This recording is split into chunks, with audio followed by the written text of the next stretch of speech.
नमस्कार, India voice देख रहे हैं आप। आपके साथ मैं हूं स्वीटी दीक्षित। बुलेटिन की शुरुआत करेंगे महत्वपूर्ण जानकारी के साथ। हलाल सर्टिफिकेशन की जांच करेगी एसटीएफ। कंपनियों के देश विरोधी गतिविधियों में शामिल होने की जांच, आतंकी संगठनों को टेरर फंडिंग करने भी करेगी होगी जांच, और शासन में मुकदमे की समीक्षा भी एसटीएफ से कराने का किया गया है फैसले।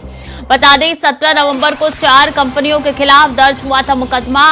जांच के लिए चेन्नई, मुंबई और दिल्ली जाएगी एसटीएफ की टीम। कंपनियों के प्रबंधन तंत्र और कर्मचारियों के बैंक खातों की होगी पड़ताल। तो बता दें कि पूरा मामला हलाल सर्टिफिकेशन को लेकर है। शासन में मुकदमे की समीक्षा भी एसटीएफ से कराने का फैसला लिया गया है। 17 नवंबर को 4 कंपनियों के खिलाफ मुकदमा दर्ज हुआ था। उसके बाद से ही ये मामला गरमाता हुआ नजर आ रहा है। अब ये जानकारी आई है कि एसटीएफ इसकी जांच करेगी। हजरतगंज में केस दर्ज हुआ था और इसके बाद से कई सवाल उठ रहे थे। इसके पक्ष में भी कई लोग सामने आए, विरोध में काफी ज्यादा लोगों की संख्या निकल के सामने आ रही है। बता दें कि प्रशासन की तरफ से सख्त आदेश दे दिए गए हैं कि कार्य किया जाए अधिकारियों को, और ऐसे में 17 नवंबर को 4 कंपनियों के खिलाफ पहला मुकदमा दर्ज हुआ था। अब ये मामला जो है वो धीरे धीरे आगे बढ़ता हुआ नजर आ रहा है। अब एसटीएफ की टीम जांच करेगी। प्रियम पाठक ज्यादा जानकारी के साथ जुड़ चुके हैं। प्रियम, देखिए अब एसटीएफ की टीम जांच करने वाली है इस पूरे मामले पर।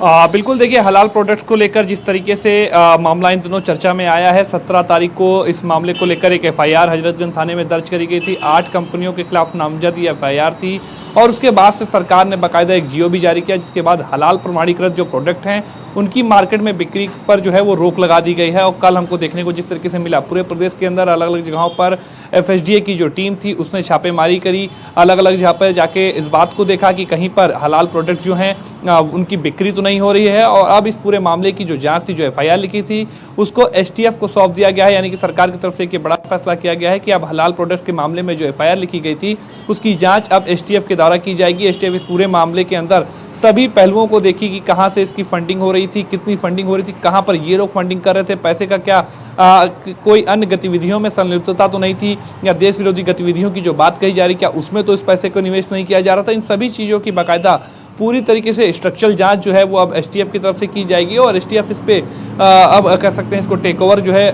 कर चुकी है, और अब एसटीएफ इस पर अपने स्तर से जो है वो जांच प्रारंभ कर चुकी है। फिलहाल मार्केट के अंदर भी अब हलाल प्रोडक्ट जो है वो बैन कर दिए गए हैं, चाहे वो खाद्य सामग्री हो, सौंदर्य के आइटम्स हो, या फिर अन्य जो है मांसाहारी सामान हो, उन सभी की बिक्री पूरी तरह जो है वो बंद कर दी गई है। हालांकि निर्यात को अभी सरकार ने बंद नहीं किया है, यानी कि एक्सपोर्ट जो है वो जारी रहेगा। इंपोर्ट पर जो है फिलहाल सरकार ने अभी रोक लगा दी है।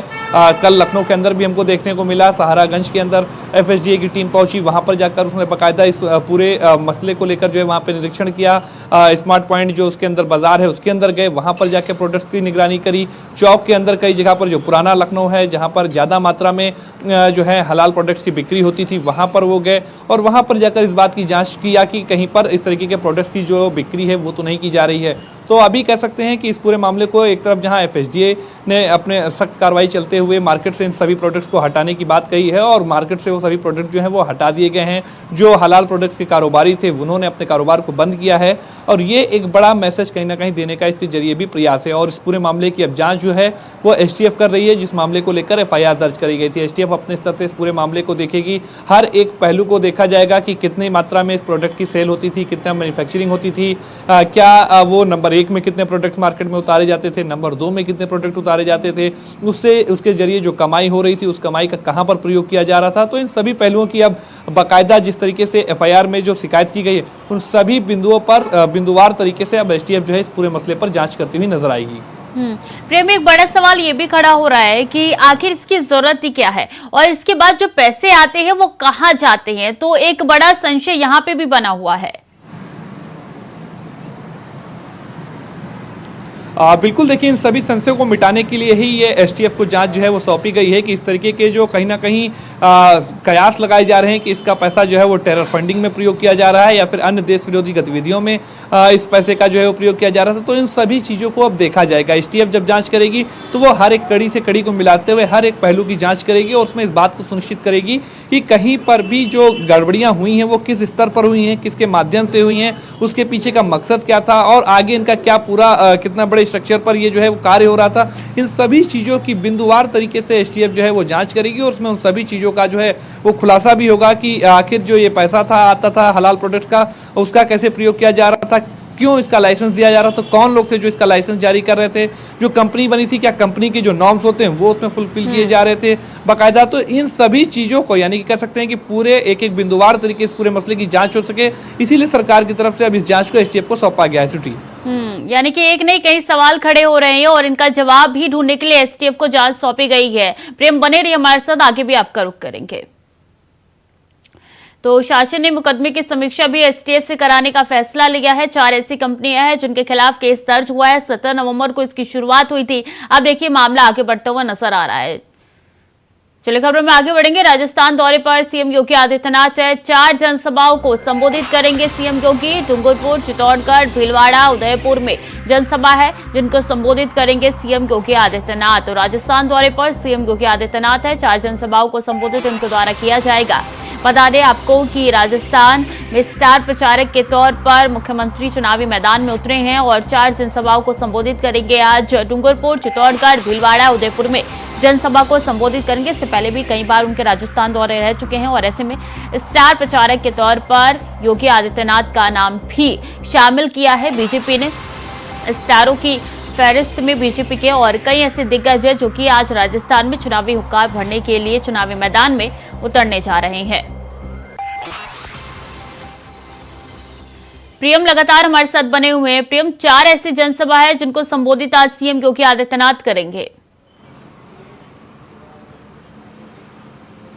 बिल्कुल श्रुति, देखिए लगातार जिस भी राज्य में चुनाव होता है वहां पर मुख्यमंत्री योगी आदित्यनाथ की डिमांड होती है और लगातार सीएम योगी आदित्यनाथ की बढ़ती हुई डिमांड के चलते लगातार उनके चुनावी दौरे इन दिनों देखने को मिल रहे हैं। इससे पहले भी वो राजस्थान में जो है कई स्तर पर प्रचार प्रसार कर चुके हैं, जनसभाएं कर चुके हैं, रोड शो कर चुके हैं और आज भी वो राजस्थान के दौरे पर जहां पर वो 4 अलग अलग जगह पर जनसभाएं करेंगे, वहां पर बीजेपी के पक्ष में माहौल बनाने का प्रयास करेंगे और बीजेपी के जो प्रत्याशी हैं उनके लिए समर्थन जुटाते हुए सीएम योगी आदित्यनाथ नजर आएंगे। इससे पहले हमने देखा मध्य प्रदेश के जब चुनाव हुए तो मध्य प्रदेश में भी उन्होंने कई जगह पर जाकर रैलियां करी, छत्तीसगढ़ में गए, नक्सल प्रभावित क्षेत्रों में गए और कहीं ना कहीं उससे पहले के जो चुनाव रह चुके, इन राज्यों के अभी चुनाव के परिणाम नहीं आए हैं, लेकिन इससे पहले के जो चुनाव अगर आप देखें, चाहे वो बिहार रहा हो, पश्चिम बंगाल रहा हो, कर्नाटक रहा हो, इन सभी जगह पर जहां पर सीएम योगी आदित्यनाथ गए वहां पर बीजेपी को एक बड़ी जीत मिली है और बड़ा कहीं ना कहीं कह सकते हैं वोट प्रतिशत जो है उसमें बढ़ोतरी हुई है। तो पार्टी इस बात को बखूबी जानती है कि योगी आदित्यनाथ की लोकप्रियता और चुनावी डिमांड किस तरीके से बढ़ी है। लोग उनको अपने बीच में देखना चाहते हैं, सुनना चाहते हैं उनको और उनकी जिस तरीके से कार्रवाई और जिस तरीके की उनकी शैली रही है कार्य की,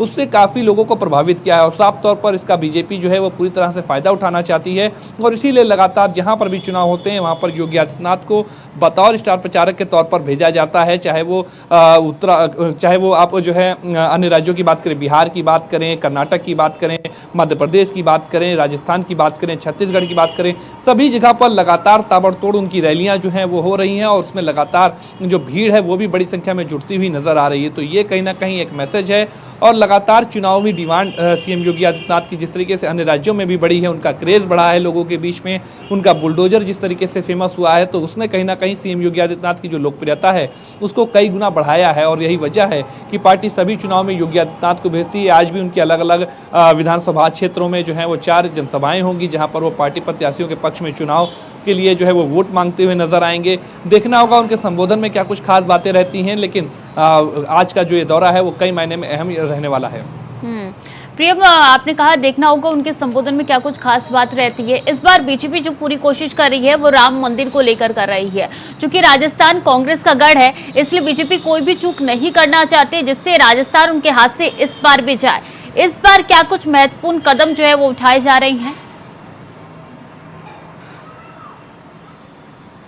देखिए, जाहिर सी बात है, चूंकि बीजेपी जो है वो सत्ता में नहीं थी, तो कहीं ना कहीं जाहिर सी बात है वो सरकार पर हमलावर है। उसने कई तरीके के मुद्दों को वहां पर उठाया है और उन्हीं मुद्दों को दोहराते हुए योगी आदित्यनाथ भी नजर आए हैं। और कहीं ना कहीं एग्जाम्पल के तौर पर उन्होंने उत्तर प्रदेश के अंदर किस तरीके से सरकार कार्य कर रही है, राम मंदिर को लेकर जिस तरीके से लंबे समय से एक इंतजार चल रहा था, लोग जिस तरीके से आरोप लगाते थे कि राम मंदिर बनाएंगे लेकिन डेट हम नहीं बताएंगे, तो डेट भी अब तय हो गई। इस बात का भी जिक्र उन्होंने किया है। केंद्र सरकार की जो योजनाएं रही हैं, जो पूरे देश में लागू रही, चाहे कोरोना के समय में मुफ्त राशन वितरण का कार्यक्रम रहा हो या फिर अन्य जो प्रधानमंत्री आवास योजना रही हो, तो इन सभी योजनाओं को भी वो कहीं ना कहीं गिनाते हुए नजर आ रहे हैं कि यानी कि हिंदुत्व के साथ साथ विकास के मुद्दे को सीएम योगी आदित्यनाथ ने अपना मुद्दा बनाया है और उन्हीं मुद्दों के साथ में वो जनता के बीच में है। और यही वजह है कि लगातार जनता के बीच में उनकी डिमांड जो है वो बढ़ रही है। लोग उनको अपने बीच में देखना चाह रहे हैं, सुनना चाह रहे हैं और उनकी बातों पर अमल करते हैं, भरोसा करते हैं। और यही वजह है कि जहां जहां पर भी योगी आदित्यनाथ जाते हैं, वहां पर पार्टी प्रत्याशियों को एक बड़ा फायदा चुनावी तौर पर होता है और वो फायदा वोटों के रूप में भी तब्दील होता हुआ हमने कई चुनावों में जो है वो देखा है। ठीक है प्रियम, बहुत बहुत शुक्रिया आपका तमाम जानकारियों के लिए।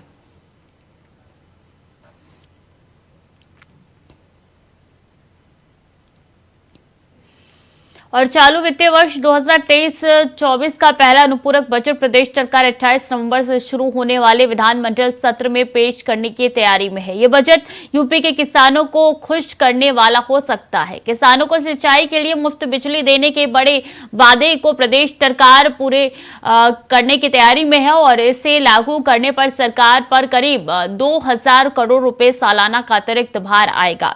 अनुपूरक बजट का आकार करीब 42,000 करोड़ रुपए के करीब हो सकता है। वित्त विभाग अनुपूरक बजट तैयार करने में जुटा है। इसके बाद बजट को सीएम योगी आदित्यनाथ की मंजूरी के लिए भेजा जाएगा। अनुपूरक बजट के माध्यम से अयोध्या, ब्रज, काशी और चित्रकूट में चल रही विकास योजना को भी धनराशि दिए जाने की उम्मीद है।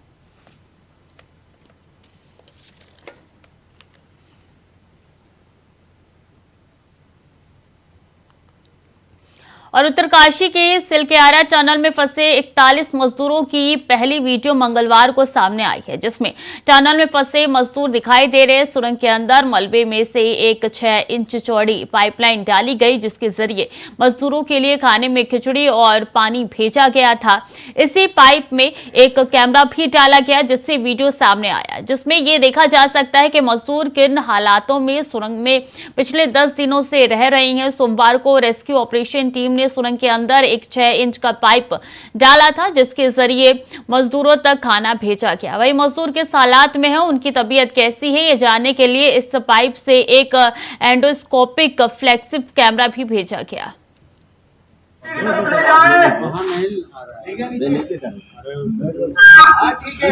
हाँ, कोई बात नहीं, ले जाओ। सब आवाज आ रही है। वो सब खोल रहा है ना, वो खोल रहा है। ये वाला लो, ये वो हमारा पैकेट मीटर। कैमरे की स्क्रीन को थोड़ा आप साफ कर लो, रुमाल से, कपड़े से, किसी रुमाल या कपड़े से कैमरे को साफ कर लो। और एक करके सब समझा है। देखो फर्स्ट क्लास आवाज जा रही है। स्पीकर से, ये लाउड स्पीकर से अच्छी आवाज जा रही है। सभी को एक एक करके कैमरे पे दिखाओ और कैमरे पे पता चल जाना चाहिए हम आपको यहाँ से देख रहे हैं। 20 साल। ये कौन है? ये इसके बगल वाला। और राजस्थान विधानसभा में बीजेपी के प्रत्याशियों के समर्थन के लिए पाली में जनसभा हुआ, जिसमें पीएम मोदी शामिल हुए और पीएम मोदी ने जमकर कांग्रेस सरकार पर निशाना साधा। सुनिए। जहां जहां भाजपा की डबल इंजन सरकार है, वहां वहां केंद्र की हर योजना तेजी से जमीन पर उतरती है, या फिर भाजपा की राज्य सरकारें अपना भी कुछ उसमें जोड़ करके देती है। जहां जहां भाजपा सरकारें हैं, वहां पीएम किसान सम्मान निधि के 6,000 रुपये के साथ भाजपा की राज्य सरकार भी अपनी तरफ से 6,000 किसानों को और जोड़ करके देती है। अब मैं राजस्थान भाजपा के नेताओं को बधाई देता हूं। उन्होंने भी संकल्प किया है कि 3 दिसंबर को बाद भाजपा की सरकार बनने के बाद किसान को 6,000 रुपया और यानी अब 12,000 रुपया मिलना शुरू हो जाएगा। लेकिन भाइयों बहनों, किसान विरोधी, गरीब विरोधी, कांग्रेस सरकार आपके हित में ऐसा कोई फैसला ले ही नहीं सकती है। गरीबों को पक्का आवास देने की योजना, लेकिन राजस्थान में हम पूरी कोशिश के बाद भी अभी तक लगभग 20 लाख गरीब बना पाए हैं। यहां पाली जिले के गांवों में भी 35,000 से अधिक घर बने हैं। इनकी संख्या बहुत ज्यादा हो सकती थी, लेकिन राजस्थान की गरीब विरोधी सरकार ने गरीबों के घर बनाने में लगातार अड़चनें लगाई। और मुझे भी हेलीपैड पर कार्यकर्ता मिले, वो बजा रहे थे कि जब भी रजिस्ट्री होती थी तो राजस्थान की सरकार ऑनलाइन को सब बंद कर देती थी, ऑफलाइन कर देती थी, और बोले हमारा रजिस्ट्री नहीं होती थी, ऐसा पाप करते थे। ये गरीब विरोधी कैसी मानसिकता है। भाइयों बहनों, आप मेरा एक काम करेंगे,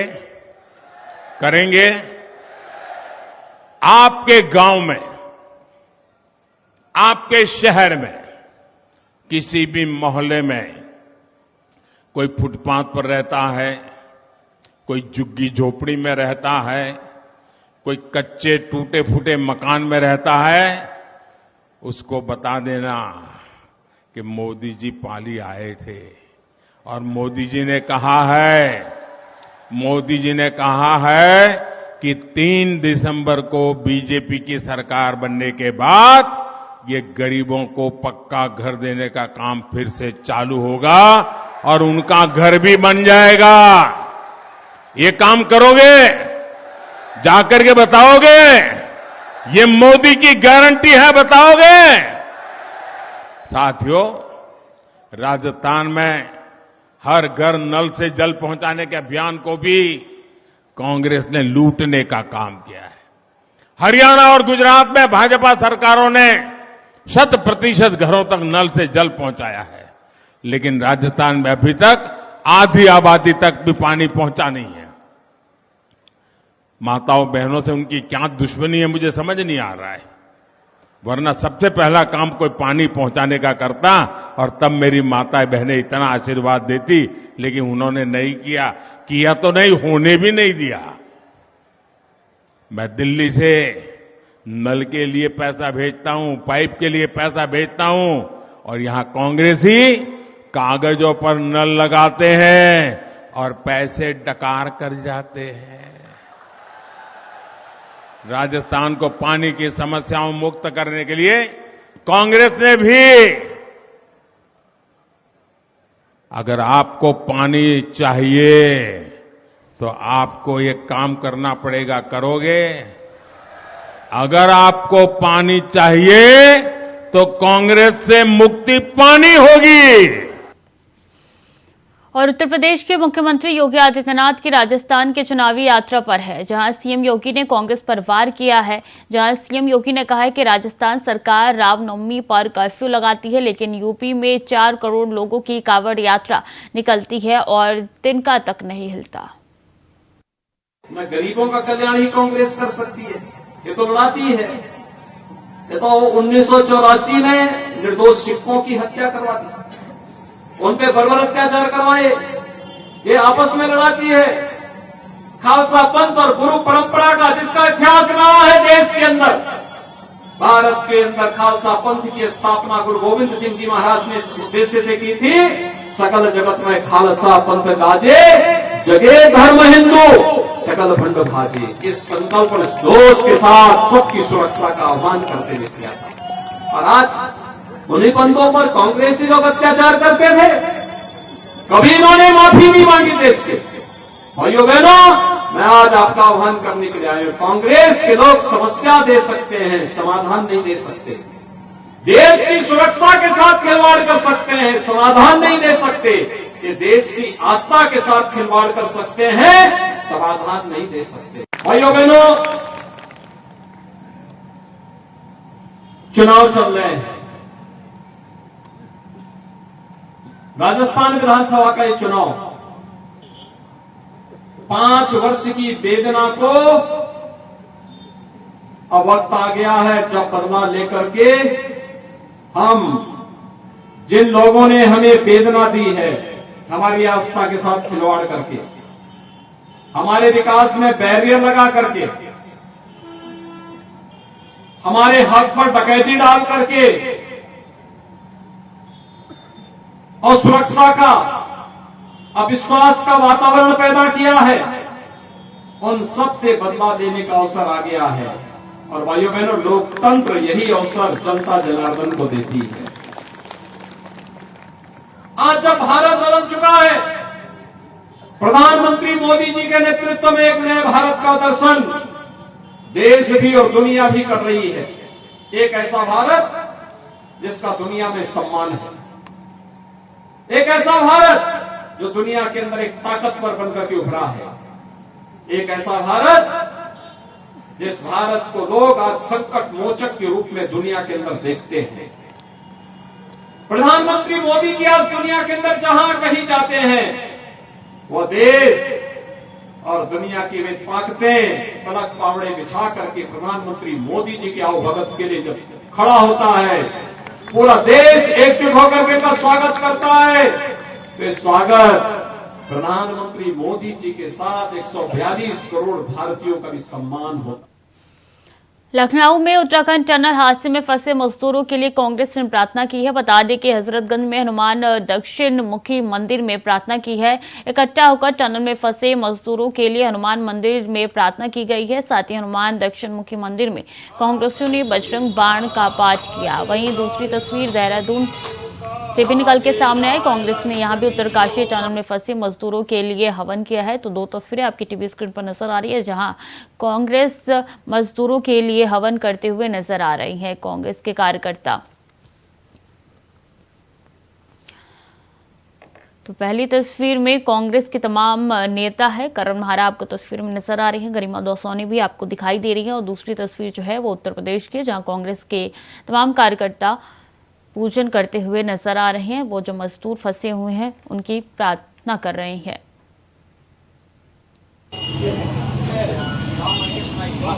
एक बार आप कहो तो दोबारा हम लोग कहेंगे ऐसे नहीं। पेट लंक को धारा समान लंक जड़ी गई, आगे जाए लंक नीरों का, आगे जाए लंक नीरों का अंतर्यामी। जय जय लक्ष्मण राम के दाता, जय जय लक्ष्मण राम के दाता, आतुर हो ये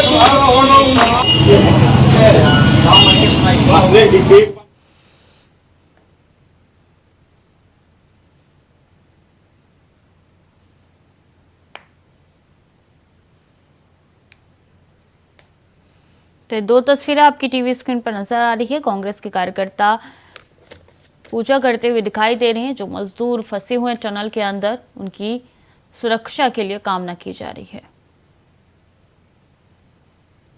तो फिलहाल के लिए बुलेटिन में इतना ही। खबरें लगातार जारी है, देखते रहिए इंडिया वॉइस।